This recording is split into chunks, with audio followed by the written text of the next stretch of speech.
Good morning. Ngasigi card ki message haipatang yengminarase. Ngasi layout po numit ko. Layout po numit ki color se red ni ko.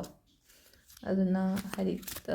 red kumba use to bibiyay ko ngasigi numit se da red use to biyay. Aduga ako ki light kuramba kumba admain tawraga so hari red flowers kumba hai tare ko. Lay angambo kumba kay kumba admain nakat bibiyay ko. Hari ang kino se. Layout po numit se hana sum yeng bangay di khambiramani ko. Ado anong bayauraga di adugi amok sum hanjarakani ko. Ado sidagi card se 3 katang khalasi ko. Card number 1, card number 2, aduga card number 3 ko. Ahamba se khangera natraga ani shuba khangra natraga ahum suba khangera ko sidagi ama khanbirasi ko ko yenga sigi card se.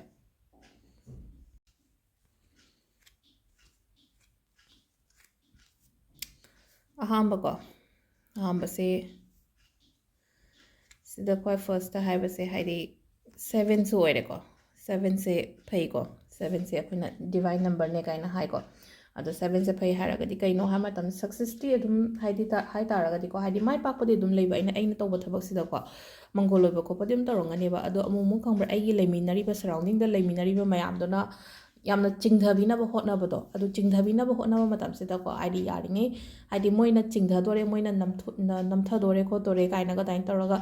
ngamhandaba haitare ko moina aduduna haidi aigi tawgodoriba thabak sida oina haitare ko aina hoje honariba sida haidi kemta changdangai haitare ko mina demotivate tawraga so ama tawraga so ko haidi ai do face to bangamni ai haidi adugi akibadudagi tholaga phajana thabai ngang tobiraga di mai dum pakani se yone mi se ama ka phamaga leitra anga kaino gi type ta khoigi ningthau gi type to mai tawra ko aduna sigi card se phai ko ahambagi se ko ani shuba ko ani so base dum ngasi gi oina yengabani ko haidi sum aina pamyo poto haidi manifestation gum matobi ba haitare ko manifestation tawraga haidi process asang bagi manifestation gana taba just positive affirmations gum bagai gum du shon bi ba go ngasi gi oina ai thabak se bhange ai thabak se oire kain tawraga haidi ngasai gi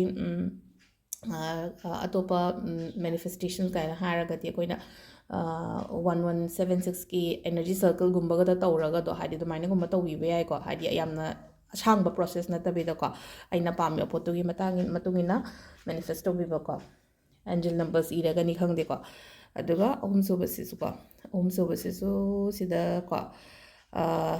thabaki haraga di dum mina matengumba daina lao haiba ko padi lai ko aduga aigi oina ko wayang ngang thoka non hai ko sida ko haidi aigi oina nangi aina pame pot se han haidopida ba haitare ko hana haigano ba mingonda aina ngasi kenom khallaga leraga di ko hana pot se haidi oidringa da mingonda kanamta kemta share to thokono ko ishagi oina ko sida haitare ko khadang aina khalliba pot haitare ko aina khalli pot thajaraga adudo follow to biyo ba haidi aina khalliba ai kok se tholaiba pot se hai chummi ko haina dumaina khanbi ba haitare ko adu sisina khoi card message leire ko timing afaba ko ayuki pung 9 ga minute 93 dagi na pung 12 ga minute 93 phawum leire ko adu matungda pung 2 ga minute 2 dagi na 2 ga minute ahum ga minute kunumdoi phawum leire adu matungda 3 ga minute kunumdoi dagi na pung 9 ga minute 2 phawum leire aduga 8 ga minute 93 dagi na 2 ga minute 93 phawbo ko sisina khogi ngasigi matam afaba ama leire ko hadi keno numit se lapo numit se ado akoina keno tawbu khoppo ko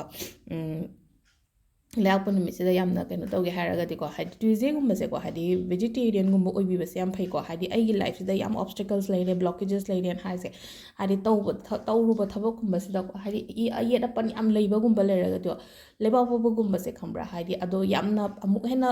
result phangba khopa haraga di kamai tawgadage da ayuk gumba se fasting gumba tawbiyena ko adu nungdang sina vegetarian gumba daino ina tawbiba haitare ko sagonsen katang helina ko da tuesday hen bosu yam pai tuesday sina ishagi damakta haitare ko ishagi health issues leibo oiro natraga thaba inkhang da adum yetana pandana leiba khotpa go leina ko adum boy tare tuesday ni message si tawbiba yaiba aina je hairiba se ko adu sida leire ngasi gi video se ko makata ba mu yengminar se ko na thank you